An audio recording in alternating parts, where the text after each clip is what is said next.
welcome to Trade Talk by Farway. I am Shreyoshi, and today we are going to talk a lot about the shipping industry, about the logistical myths, challenges, rate chaos, a day in the life of a freight forwarder, and of course, some funny questions that are posed by customers. Today I have with me Mr. Krishna, who's a freight forwarder who works for Farway Shipping Services. And today we are going to talk a lot about the shipping industry, about the logistical myths, challenges, rate chaos, a day in the life of a freight forwarder, and of course, some funny questions that are posed by customers. And tell us something about freight forwarding. But before that, tell us something about Farway Shipping Services since you work for it, how long it's been in the industry, and how's the experience been like? Oh, glad to say that Farway Shipping Services, we are there in this industry for more than 25 plus years. And we have headquarters in China, and we are basically located in Dubai as well. Mm-hmm. And we have network agents around more than 100 I don't even count exactly the network agents now, but more than 160 plus countries. We have networking agents working for the entire supply chain process. So, like I said, the clients, their testimonials, and the customer satisfaction rates, everything. We were having a proper audit, and after reviewing it, we understood that our customer service satisfaction survey and their rates are really, really high. And sure. We are really happy for that. I think Farway Shipping Services as a brand put customers at the forefront, like they are the first priority. So that's amazing. So, we are going to talk a lot about the shipping industry today and, how it works, the whole process, the whole system. But before that, what is freight forwarding? If our customers and everybody watching us, audience want to know, like, if you could just describe it in one simple word. Like you pronounce the word freight forwarding. Yes, it's about the freight forward, and forward means what? It is movement of goods from one place to another. It's so simple as that. So now moving from one place to another, what are the steps? Which all departments involved? Yeah. What documents required? It's a whole process. This is the cycle now. Now, when you actually combine the entire dots, you get the full circle. So that is known as freight forwarding. Interesting. Before we get to know more about the shipping industry, understand the whole process system, what do you think is the common misconception that people have about shipping? The main misconception, what I will say, is like people, they think that anything is handed over to a freight forwarding agent. A booking is done. That means it is a freight forwarding agent's responsibility. Yes, I completely agree. That is our responsibility. But there are some scenarios which is not in our control. Absolutely. To be resolved. Right. So let's say some government related issues, something which is a part of a technical error on any airline or a ship, something, vessel or anything. Yeah. So these are not in our control. So certain issues will lead for some delay on time deliveries. This must not be possible. So in that case, the client gets annoyed, and they feel like we are the ones who I handed over to you, but your company couldn't. So this is actually a misconception, which in industry wise I am explaining it, but when you see from the customer's point of angle, we should be clearly supporting to them, because they have no other point of contact. Their target is to deliver the goods on time. Yeah. So that's why we are here. So that's the first myth that we have busted, that everything is not within the control of a freight forwarder. There are certain things which are beyond a control. So and another myth, I think, which is, I don't know, maybe it's a myth or a fact that you have to, I think, clarify for us, is that shipping time is fixed. Customers say that, okay, this has to be delivered, and you give a date and it's fixed. Is it fixed? That is not fixed at all. If it is for like a small consignments, local domestic deliveries, to approximately to 70 to 80% ratio, we can say that the on-time delivery is possible. But when it comes to the international supply chain, Yeah. and container exports or by air freight, the time period is always flexible. With slight approximation Yes. here and You there. can say that the fastest delivery mode is air. Yes, air freight, well, the delivery time, the transit time is really less. But when it compared to the sea, there is always a fixed schedule from, let's say, from the port of Jebel Yeah. Ali to any of the countries. There must be some schedule, a transit time. But in case of any kind of delays happened, like weather disruptions or anything, Yeah. 100% there is delays, and this will affect the schedule. So you cannot firmly confirm that within this day this is going to get delivered. You have to always expect a plus minus days in that. And what are commonly the delays? I'm assuming documentation could be one thing, right? Mostly what I was explaining to my team, and my operations team was really doing a good job in that case. I will really have to appreciate them all. The documentation sector is the first thing which you need to be more firm. Like this is the basic bottom part of the shipment. Yeah. Let's consider you are building a home. Yeah. Your base, that should be strong. Foundation. Yeah. So this is the part which you need to be clear. If the documentation is clear, A to Z, check proper everything, even a single alphabet letter, it is correct or not. If it is okay, you're good to go with a 70% tension-free supply chain process. If somewhere you got a mistake on that means like a human error. Yeah. There are chances of delays and more complex issues might arise on particular, even though it is small, it might. So shipment time isn't absolutely fixed. There could Shipment be time some is always, it's like we will always provide a a rough approximate. rough approximately, yes. But that don't works. consider a particular date or time as fixed. Yes, Because you need to always cover up extra on that. so that's another myth that we've busted. And you spoke of air freight, and we know that that's faster. Yes. But that's also more expensive. Sea freight is cheaper, right? But is it always cheaper, or Let's say air freight is expensive, yes, because it delivers fast, and that is the quickest mode. Sea freight is cheap, but not to all the regions. There are some regions where you cannot even depend on the sea freight.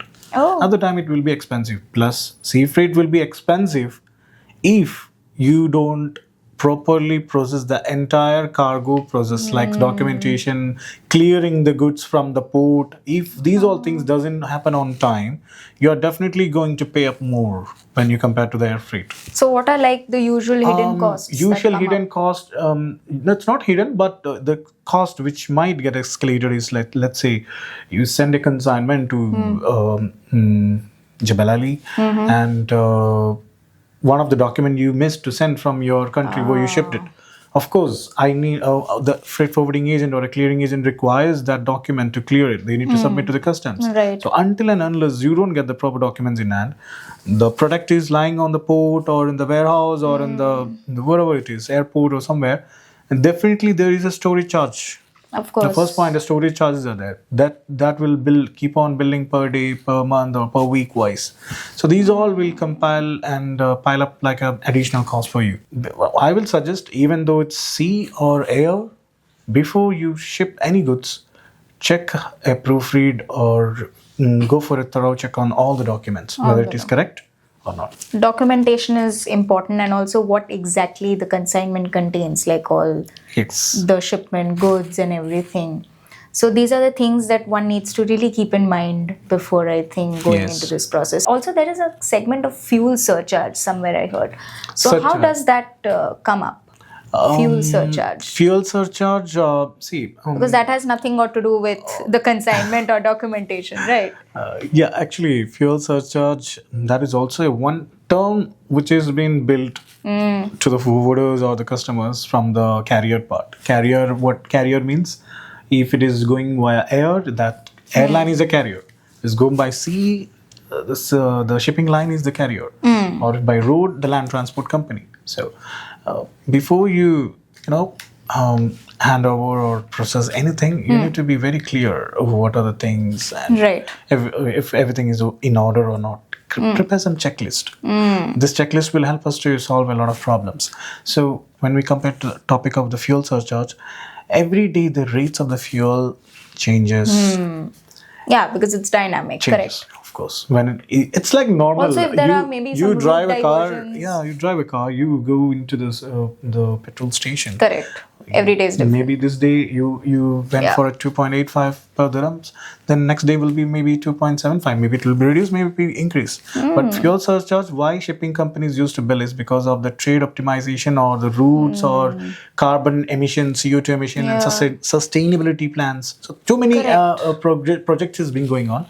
So in order to balance one of the projects, shipping company have to involve all these kind of charges to the customers. Right, and it's always passed down to the customers, true. And also there could be chances of, say, some diversions or something, weather conditions or some, situation that comes up, some emergency comes up, there could be a lot of things, I'm assuming, right? So because of that also the route diversion Of happens. course, for an example, see, due to geopolitical reasons, some of the routes, the trade routes might have some issues. So maybe airspace or a sea, just like how airspace is blocked during any war or anything will like be that. having an issue. So 100% the carrier have to take an alternative option for this, and alternative option means and that the customers have to bear. Yes, even if it's not their alternative fault. option means you are definitely going to absorb too many costs. Correct. So these cost, one of the cost is fuel surcharge. There is other surcharges like equipment imbalance.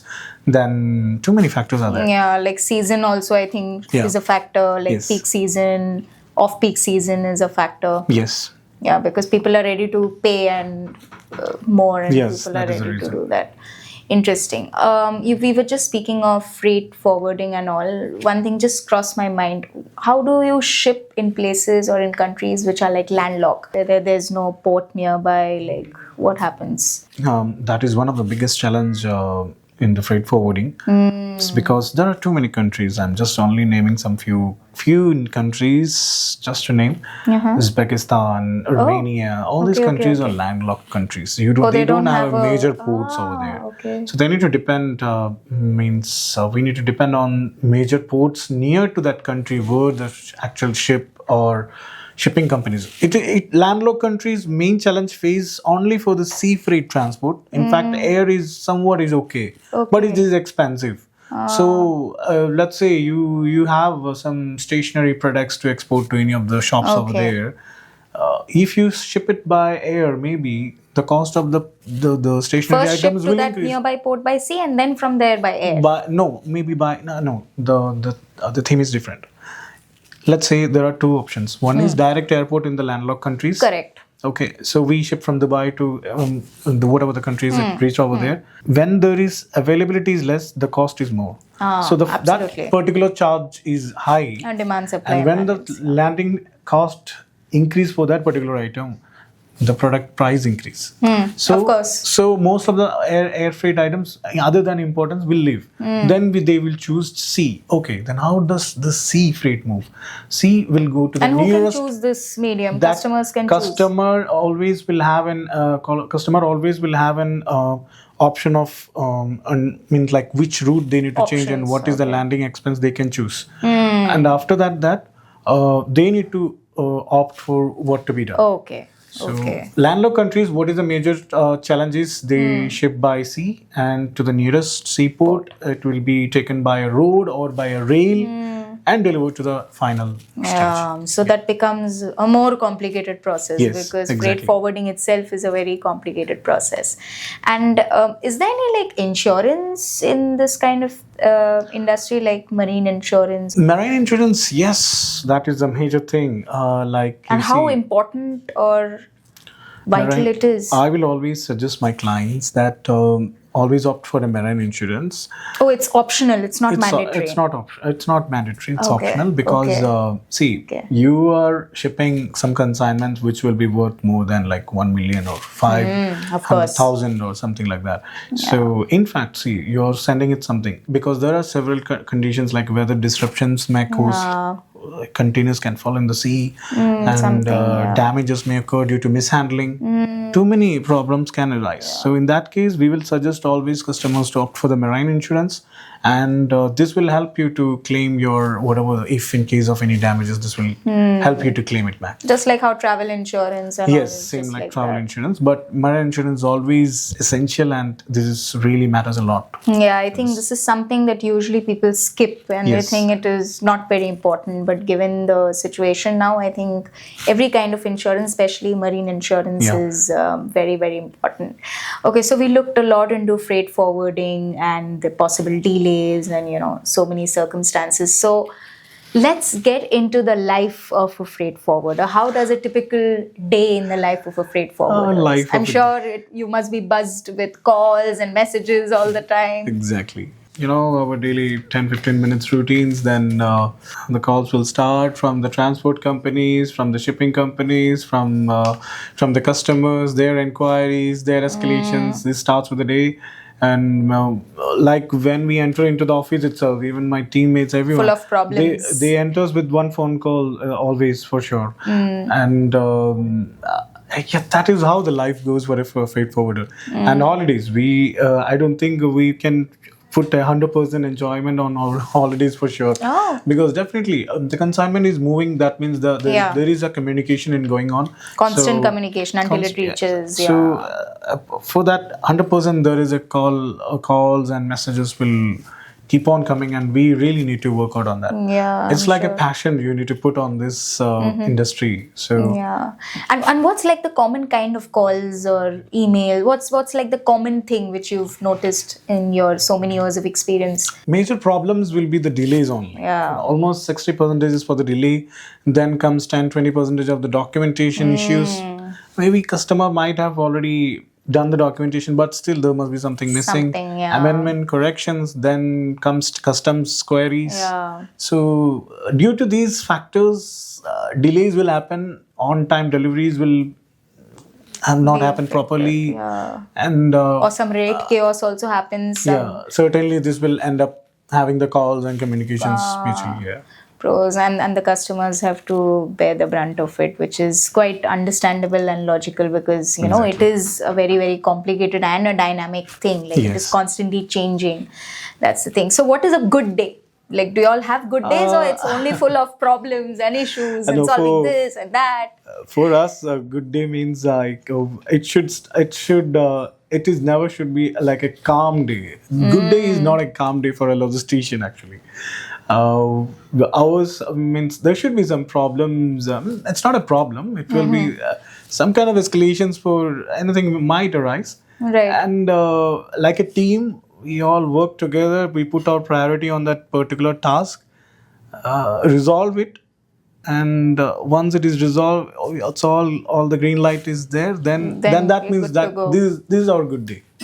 And good day as a team. Like, how do you all work? Like, do you all Yes. delegate the problems? I'm sure because it's full of problems. So maybe there will be a problem 1 person and a problem 2 person. Yes, sure. Somebody Because, who handles only team- the custom part. like all the Yeah. professions. Same logistics is also Yeah. related to that. It's all Yes. about the teamwork and how you divide the work between the team and how each individual take accountability and resolve. Yes. These three That's very formulas important. is the basic essential for a freight forwarding company as well. Yeah. And take my words, if this three formula works properly, definitely the company can provide a very good customer satisfaction. And, Very important. That's how both customer and the company grow. Yeah, because this is all about serving the customers and making sure that their shipments Yeah. reach safely. Because, like you said, some shipments could be worth many millions. Sure, so sure.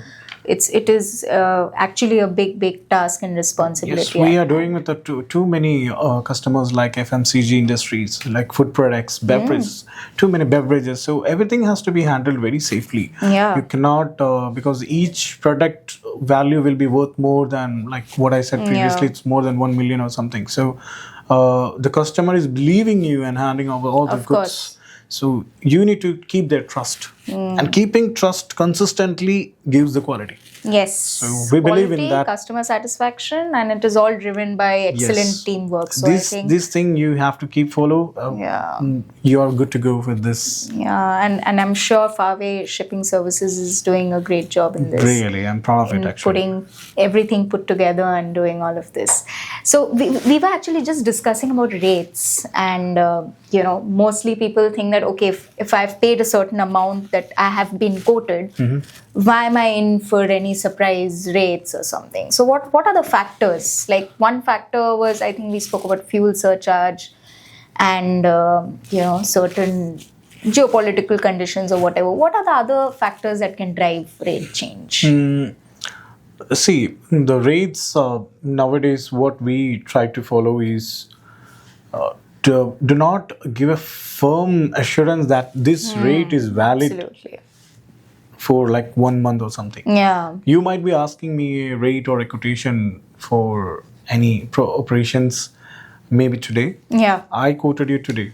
And you might be telling after a month, okay, Yes. this is confirmed, you take it. Yeah.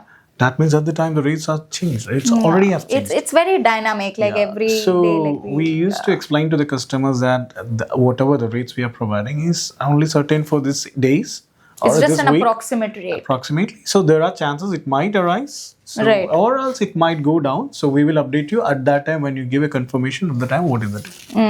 So this is how we can manage. Otherwise, there is no control on. Yeah. So on whenever these you all rates. give a rate, it's like an approximate rate that is given. Yeah, It's not a approximately fixed means 99% rates are given properly, but sometimes there is a gap between the order confirmation and the quotation which we give. This gap should be not be so lengthy. And the gap could be from the customer side as well. Yes. Maybe some information they haven't Maybe their declared, which cargo comes might to know. not be Yeah. ready, the products, the availability of the goods, everything. There are packing, so factory production, everything depends. So Okay. If there is a disparity in the containment in the shipment, Maybe, then yeah. also that can cause Yeah, of additional course, yes, rates. yes. That's why the documentation plays a vital role in this. Yeah. So any amendments and changes is definitely going to pay more on this. So we need to ensure that, like Fairway Shipping, our documentation team is really well in that. They works on the specifically on the documentation part to ensure that there is no more issues or corrections required. Yeah, no discrepancy, because nobody likes surprises or shocks later. Neither nor your team nor the customer. So I think Yes. if it's clear right from the beginning, it's always better. So how can, like for example, me as a customer, how can I make sure that I give you the correct information so that I'm also not in for shocks and you're also not in for any surprises or last minute delays? Or so what exactly should I include in my information? The customers, we always advise and we assist them whenever they have any inquiries. Be specific with some details. Let's say if they have 100 boxes, we have asked them, if you have 100 boxes, you need to give how much is the total quantity, the Very total number important. of products, what is the weight, what is the volume, what is the actual commodity. And Does be it- specific about that. Yes, because see, shipping doesn't mean that okay, you just take one point to another. You need to classify the goods. Is it a general cargo, or is it dangerous goods, or is something else? Is it an oil or something? Everything. And does this product is allowed in the country which you're shipping to? Yes, that's very So important. these factors we need to check, and our backend operations always. This is the process we do here. Any inquiry come, this goes to the backend check with the country where we are shipping to. Okay. Our networking agents, within a very flexible time, they just revert back with the approvals. Does it require any approval or okay to ship? And they give the thumbs up. We just start the process. So you were just talking about what is there in the shipment and dangerous goods and all of that. So, like, what sort of categories are there, if I may just, like, if you just have See, there are two types. One is general cargo and one is dangerous goods. So general cargo, normal text, fabrics, all these things falls under the general. And dangerous goods, like you need to see perfumes. These all are perfumes dangerous falls goods. under dangerous. Chemicals falls under dangerous goods. Then some items are there with batteries and without batteries. If there is something with the battery, that goes under special provision. Okay, so Basically, anything I think which is inflammable and explosive. yeah, these all falls in the dangerous. So Okay. and accordingly, battery is also a very Yeah. important thing. So we need to really understand what is this, what is the category, and we always explain customer proper declaration is required. Very important, I Proper think. declaration is required to avoid unnecessary fines from the government authorities or from the shipping companies. Yes, that will cause delays and hassle on both Delays ends. and hassle, yeah. When you were just speaking of perfumes, I'm sure has there been cases where customer hasn't declared that it has some hazardous goods or something and passed it on to the normal cargo? There have been several incidents, like in the case of perfume, that the perfume came under a personal shipment, but it was like a commercial, and one of the bottle got leaked, and this leaking has caused some, flammable issues between the other products, and our team has to put entire time on that to resolve it. Moreover, the loss of the consignment will affect the customer. So at the end of the day, you are losing your product. So to avoid this, we always ask to share the proper documents of the goods inside your consignment. Yeah, to share the invoice or exactly what it Yes, contains, like the ingredients, everything. That's very, very important, I think. Declaration should be the first step, and documentation, customs, of course. What are the funny, weird requests that customers have posted? How do you all react to these funny, weird requests? Their customers are really serious about their doubts, and we trust that that's a very good thing. At least they are asking. But we are in this industry, and some of the terms and everything we understand, but still some doubts will create a kind of your humor inside. Yeah. Some will ask us like, okay, I have something to ship to China. Okay, book today. What is this booking? What is the consignment? When to take? What is the volume? No, cancels, book. Yeah. Second will be, I have perfume, I need to send it as general cargo. How can it possible? Or they know that it is classified, but they still want to. Yeah. So because of the price? Yes. Some consignment will not be cleared on time. It will be staying idle at the port, and the port storage will generate at the time. And they will ask, why port storage? So our answer is very simple, sir. The authorities will not give us free. Yeah. So there is no shortcut here. There is no cheating here. It's best to be as transparent as possible. Yes, exactly. So be transparent. Yeah. Inform the client what is the main challenges. Yes, that's very important. What are the escalations may arise because of this? Keep them informed, and give them a daily update. Yeah. I think constant communication is the key here. That is the key. Yeah, right from the start to the end. Our customers, we maintain that daily updates, daily reports they go. So they will be aware. So they are also informed of any changes or anything. They will inform their buyers. So this will avoid a lot of other issues.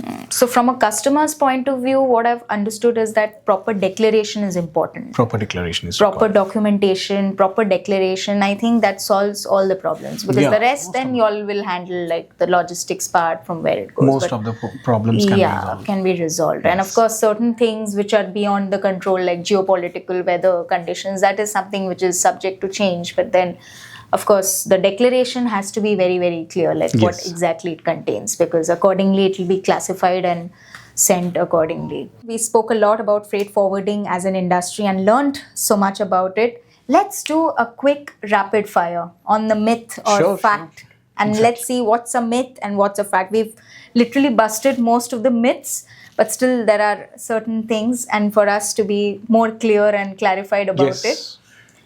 Sea freight is always cheap. Sea freight is not always cheap. Sea freight is cheap until and unless your documents and there is no other further escalations arise. Or else it will be the most expensive factor. Yeah. So it can go both ways. It's like a double-edged sword. Yes. One more thing. In this whole process, customs is the slowest part.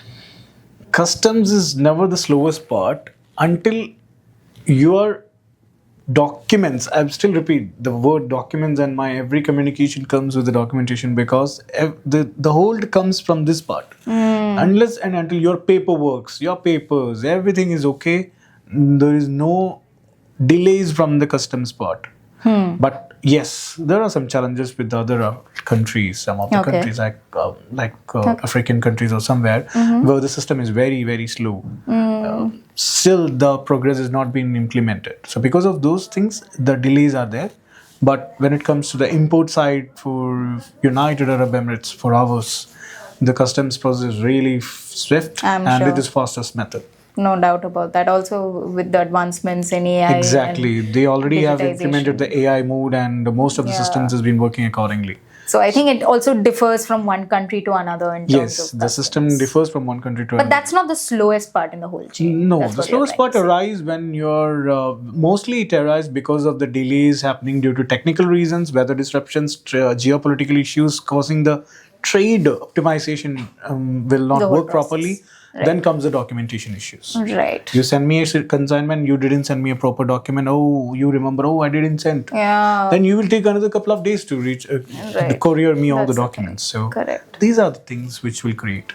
A forwarder can guarantee the delivery date. Forwarder can guarantee a approximate schedule or a date, but cannot give a firm guarantee on. And we've discussed why. Guarantee is there for the assistance. Yeah. We will be there until and unless your product reach at your point within a specific time period. So That is what far-away the shipping services can guarantee assurance, we- assistance, customer support. Yes, we have already, we still giving the same customer satisfaction I'm sure. products and everything to the customers. Right. We'll be always there 24/7 and you can ask us any inquiries. We are there for all the logistic solutions. What do you require? From any port of any country, any port, you ask us, we will give you the proper suggestions, advice, rates and service. Interesting. Well, on that note, we learned a lot about freight forwarding as an industry, what goes into the whole process. It looks very simple from the outside, but there's a whole team that works to make sure that your cargo reaches from one point to another. So many, like we discussed about landlocked countries, so many challenges that happens. Insurance, very important. Declaration is important. Yeah. And of course, the geopolitical conditions, the weather conditions, all of that also have a role to play. Sir has given us enough information to learn more about freight forwarding and shipping industry. On that note, we sign off. Thank you so much.